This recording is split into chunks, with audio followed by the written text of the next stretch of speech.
Hello and welcome to The Update. I'm Heidi Tiltons. Authorities are confident the spread of the Omicron variant has reached its peak in New South Wales and Victoria.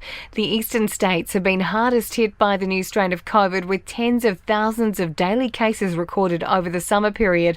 But Federal Health Minister Greg Hunt says it's promising that cases aren't still rapidly climbing. It's an important moment where we are seeing now clear signs that this Omicron wave, at least in New South Wales, Victoria and the ACT, has peaked. It looks like the rapid antigen test shortages aren't going to ease anytime soon. More than 6 million pensioners and concession card holders can access the at-home screening kits for free, but some pharmacies are turning customers away because there isn't adequate supply.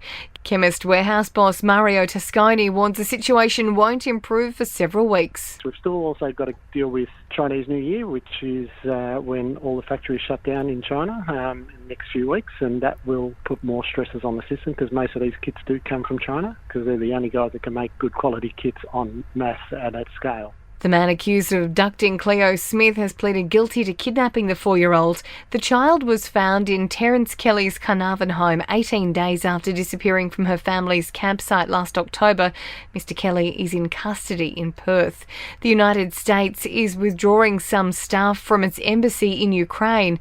There are renewed fears of a Russian invasion as troops build along the border. Non-essential staff, along with family members, are now leaving.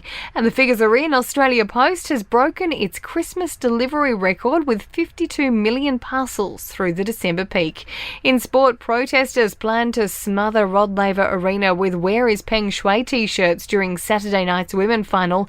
The Chinese tennis player disappeared after she accused a Communist Party official of sexual abuse.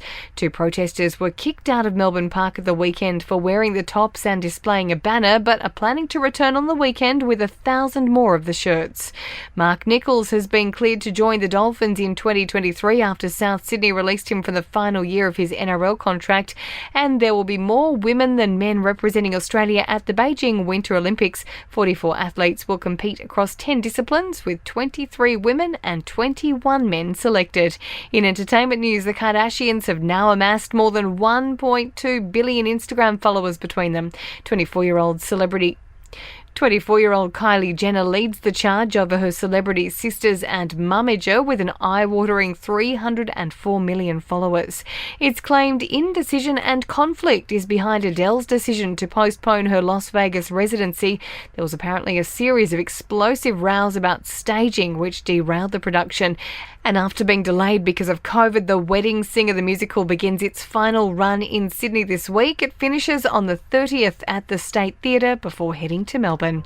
And that's the latest from the Nova Podcast News team, but we'll see you tomorrow morning for another episode of The Update.